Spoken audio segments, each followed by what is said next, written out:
So today I'm going to talk a little bit about Cli Fi, or climate fiction. I frankly had never heard the term until just a few weeks ago that I came across it, and I've been doing a little bit of digging. It's an interesting subject, raises some interesting questions about climate change and climate risk and communicating climate change and climate risk. And so I thought it was worthwhile to just do a quick brainstorming video on the subject to help bring other people up to date who may have not heard of the term or may not know of the genre. And perhaps this will help you explore it a little bit more. So today I'm using our risk brain as we always do. And just to remind you, if you haven't seen it, this brain is actually a massively complicated set of thoughts, more than 15,000 of them at this point. But today I'm just going to show you a few of them that are relevant to the topic that we're trying to cover. So, if there are a number of places you can go to find information about the history of Cli Fi. Dan Bloom is credited with having sort of developed the term or come up with the term a number of years ago, and it now seems to be taking off a little bit. And he has a blog and a website where you can learn quite a bit about where it came from and see various articles on the subject.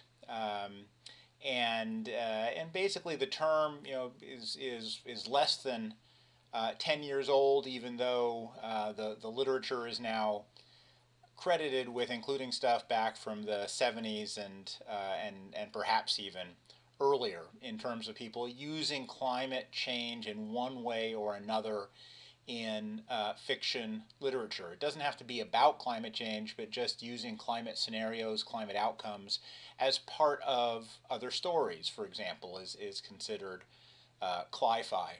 So there are a bunch of books out there. There has been some reasonable media coverage, even just in the last few months.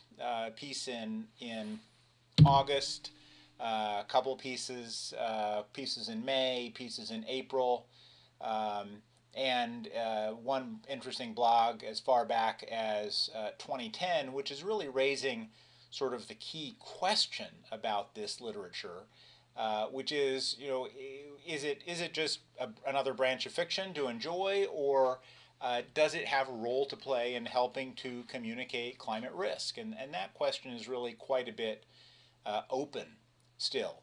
There's quite a bit of disagreement on whether that works out. But this particular blog by John Atchison goes through some of the ideas and some of the thoughts. You might want to check that out at Grist, and it should be easy to find. But there were a couple of other pieces.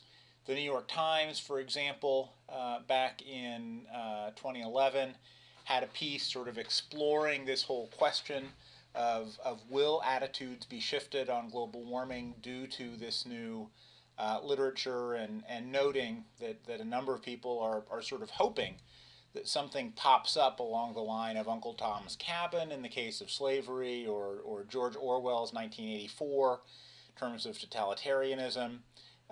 People talk about Rachel Carson's Silent Spring, and people are basically saying, well, maybe this Cli Fi will lead to something like that. But not at all guaranteed. There was a pretty good article in May in the Financial Times which explored these issues in a lot of depth.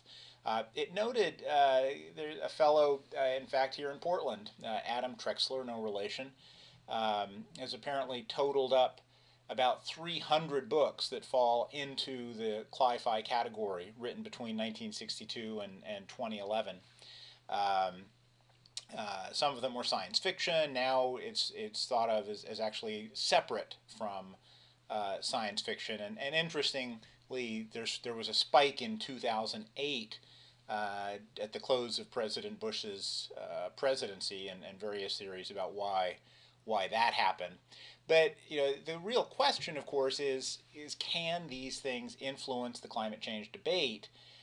Can we use this kind of literature as a way to educate people in a legitimate way about climate risk? And the jury is still quite open on that. I haven't actually seen any sort of serious analytical or communications theory discussion of that point, and I'll keep my eye out. And if you see it or if you know of something along those lines, I'd love to hear about it. As one person mentioned in this particular article, though, climate change is a tough sell for book publishers generally, and so it's not easy. There are a lot of books out there. I'm just going to go to a list that I looked up on Amazon. And it's interesting to see you can get quite a diversity of reviews as to whether people like these things, don't like these things. Some have quite a few reviews, some have very few reviews. Interestingly, one of my favorites in this genre, which I read a couple of years ago and which I think is a great communications vehicle, is something that you don't see in any of the lists of Cli Fi. It's the book 2084, An Oral History of the Great Warming, by a scientist, in fact, James Powell, and I would certainly recommend that to people. It's on Amazon. It's an ebook available for just a couple of bucks. But when you look at some of the other reviews, review some very positive reviews, and in a number of cases, people are really quite skeptical and really didn't like the books at all. But that's probably par for the course. In any case, I'm going to leave it there. And if you have any questions, feel free to be in touch.